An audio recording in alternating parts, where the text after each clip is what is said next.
I am going to open up by saying this. I think a lot of people would agree that Christianity or church or even a religion in general has become a light subject. And what do I mean by a light subject? In other words, not many people are showing serious interest in and about it. People really don't talk about religion, Christianity outside of church circle. But I think one of the bigger issues is that even those who are in church or those who go to church regularly who would call themselves as members of the church aren't much serious about their church as well. I mean, oh yes, they would go to church every Sunday and participate in some of the activities or whatnot. But maybe that's all. And I'm telling you, relax. I'm not putting anyone on the spot. I'm just generally speaking. But we may as well think about whether or not we are taking serious note of what it is all about the church for us. How honestly, seriously, and deeply are we willing to face our faith? And not just faith, but our life of our faith. And our story this morning is about that. It's about when we are tested as to how far we can go and how much we can put our hearts in that life. Again, relax. I'm not asking to make more external commitments to the church, like coming to church 3 times a week and doing some more voluntary work. I would appreciate it, but it's not necessary. In all seriousness, though, what I meant to point out, where is our deeper engagement in our faith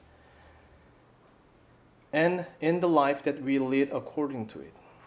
Actually, if we think about it, it's more serious commitment than just coming to church. Because now we're talking about our life in general. And the reason I'm bringing this up is because our story this morning from Genesis chapter 43 speaks to that level of engagement. But it isn't just that. It isn't just asking us some high engagement level. It shows that such an engagement is the way that reconnects us with the Lord more deeply and more fully. It shows us how the Lord delivers us from a lot of difficulties and some hardship through the kind of commitment that we make. And that's the point of the story. But let's talk first about our commitment in the story. We are asked of commitment, a big one to make. And it's all about one person in the story. And do you notice that person? There's one person that the whole story goes about, and he is the central figure. He's very important, but the thing is, he never talks. He never stands out. Who is that person? It's Benjamin. Oh, we might have thought maybe Joseph or Israel or the brothers. No, it is about Benjamin, taking Benjamin to Joseph. So who is Benjamin? He is the youngest son of Jacob. And something we need to know about him is that he is like a hidden boy. He is the most protected boy or person in the whole family. And do you know why? It's because Jacob lost Joseph. And ever since he lost Joseph, he is overly concerned and also caring for Benjamin. So what happened, we just saw, it was Jacob who didn't send Benjamin with the brothers to Egypt. the first time from last week. So then what does Benjamin have to do with a new commitment to be made? To elaborate, as we know, there is severe famine in the land for 2 years, right? And the circumstances with the famine in the land force things differently. It asks something different now. Because if Benjamin doesn't come out of the house and be brought to Joseph, but there's a condition, it has to be through or by the brothers. If not, the whole family will die because of the famine. That is the only way that the family and they can get any food. And there's more to it. Someone is holding back the situation. And who is that? Israel. Once Jacob, he would not let go of Benjamin because again, he cares so much about him. So then what happens? This is the part for taking responsibility. Judah has to step in. Judah is one of the sons of Jacob, the fourth of 12. And he takes the lead. He gives his promise to Israel. You know what? I'll take the lead and I'll make sure, I'll be the surety and make sure that nothing happens to Benjamin. And even if it happens, I'll take the whole blame. I'll take it. So he is taking the lead. And the story also describes our commitment as well.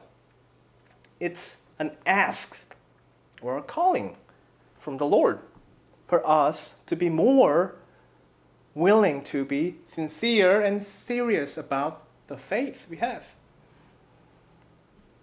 And there's a special emphasis on Judah. You know what Judah did in chapter 37? If we've been following this series well, Judah did something bad. Judah was the one who came up with an idea of selling Joseph as a slave to Egypt. He was the one who did it. But over the years, it seems like he changed a bit, maybe a lot. He's now acting like one of the older brothers as he should be. So again, basically he says, I'll take whatever it takes. Even if, and the engagement is as far as to say, it's going to be my life, my lot, I'll put Benjamin over that. That's huge responsibility that we are talking about. And again, there may be resistance. We may say, as soon as we hear those words about engagement, participation, or commitment or responsibility, we might say, here we go again. I thought we've put enough there. I thought we've dedicated our lives to it. And now we are told that we do it more. That's too harsh. And that's what Israel saying. And if we think about it again, the resistance arose in the family from inside. And I would say Israel's concern about Benjamin is understandable. So Jacob or Israel lost Joseph first, right? From 22 years ago, long time ago. But he lost Simeon too, from last Sunday. So he lost two, and he's about to lose the most protected, cared one. So we are saying, we've put enough.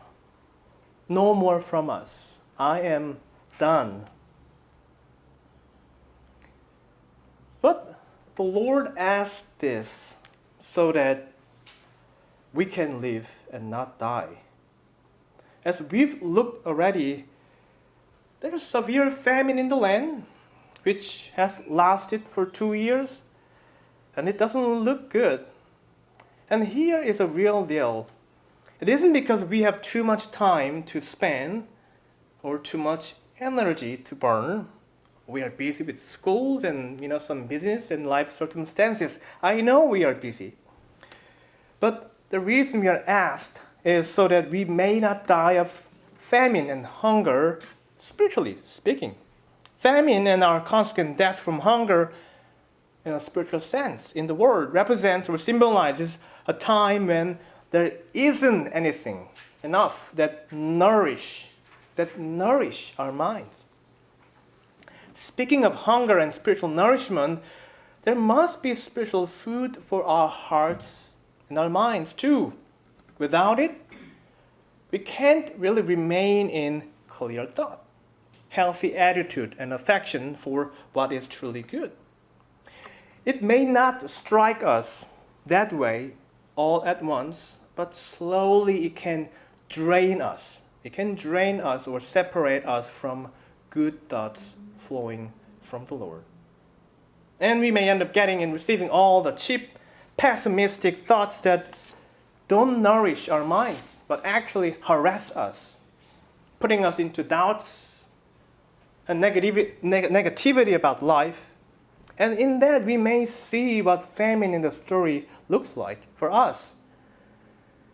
For another instance, as we don't get loving words in support of our walking the path of integrity we've been talking about, we'll soon get discouraged. Our minds can be drained up so rapidly, and as we know, it's not an easy path. So we do need food for our mind and our spirit. And the simple equation, though, is that we get that nourishment, or to receive or to be fed with that spiritual nourishment, we have our work to do as well. Take the responsibility. Take the responsibility for what it takes. That's how we live. That's how we are recharged. On the other hand, some may raise a critical question, such as, what if Joseph invited the family, invited the brothers, without any condition, any special request? What if he just provided them with the food they need? Egypt, or Joseph, has a plenty to give away, even for free for them. And Joseph could have said, come by next time, bring some cash, and you'll get what you need, right? Things should have been much easier. No tension, no stress in the family. But remember from last week, this is Joseph's test. Joseph set this test for the brothers who once abandoned Joseph, one of their brothers. So, as we look at the whole picture, this is Joseph's test of the brothers' integrity and about their honesty. And besides, what I'm about to tell you isn't in the reading, but if we look at it closely, it's something obvious. Joseph from chapter 42 must have known that the brothers would have to come back. The famine anticipated for 7 years, and the famine was only for 2 years. And there was nothing, nowhere else in the whole area except for Egypt where you can get food. Joseph knew that the brothers would have to come back to get their food. And does that make Joseph a harsh person? Is Joseph's task unfair and too much? I don't think it is. Flip it around.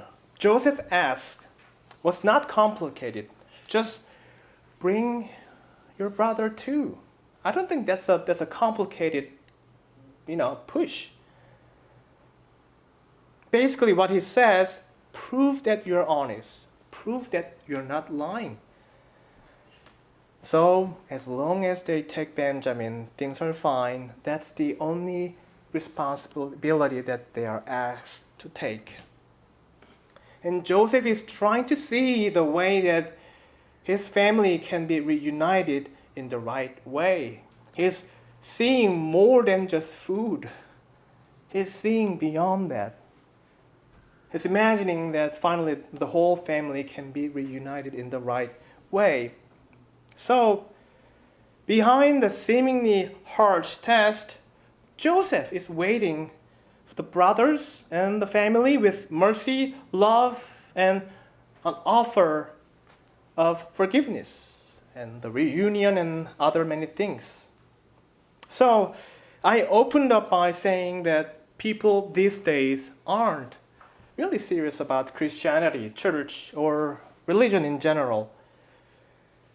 In time, there is our own homework to do, which is to face the faith of the church and our life of it more seriously and with a sense of a deeper engagement with it. Maybe that is the missing part for us. Maybe that's our Benjamin, which is our risk, the responsibility and commitment for us to take. But that may be our Benjamin that will eventually connect us with our Joseph.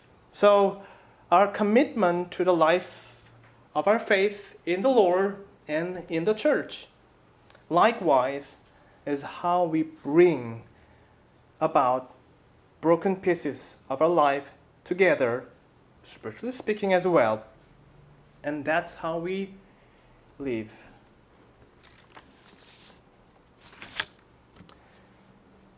And that is how we live in the Lord too. And the commitment, we may think, oh, it's a big commitment. But the reward down in the road is big too. Amen.